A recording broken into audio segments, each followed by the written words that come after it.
Non, on est en phase d'indemnisation par les aides multiples prévues par le gouvernement, l'administration. Mais nous avons besoin de cette reconnaissance en termes de calamité naturelle pour octroyer ces aides. Nous allons tenir avant la fin de cette semaine une nouvelle commission des aides aux sinistrés, que ce soit en matière de logement, en matière d'agriculture, en matière économique. Ce sera certainement une des dernières commissions que nous allons tenir.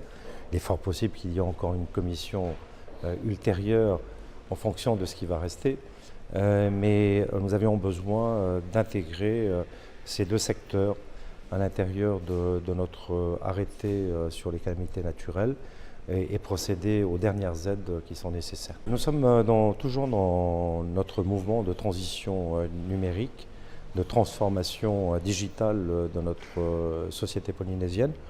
L'administration doit absolument se mettre également à la page. Ça nécessite des modifications au niveau de nos textes et en l'occurrence, nous devons retoucher une partie du Code civil sur des compétences qui relèvent du pays au travers d'un projet de loi de pays pour formaliser au fait la reconnaissance des échanges électroniques entre le pays et les usagers, au sens large, les entreprises, les personnes, pour que nous ayons, comme lorsqu'on reçoit un courrier officiel, lorsqu'on reçoit un courrier électronique, faire valider également devant les instances la véracité de ces échanges.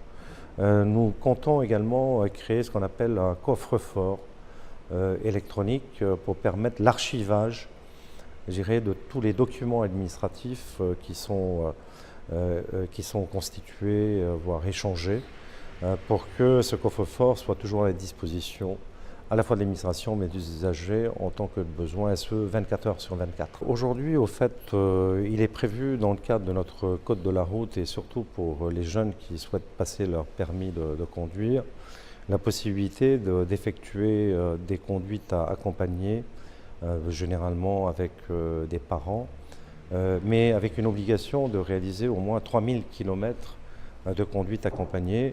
Lorsqu'on fait le calcul sur ce que ça représente par jour de conduite, ça atteint un certain nombre de kilométrages. En l'occurrence, je crois qu'aujourd'hui, ça doit représenter 29 km par jour sur les 3 ans.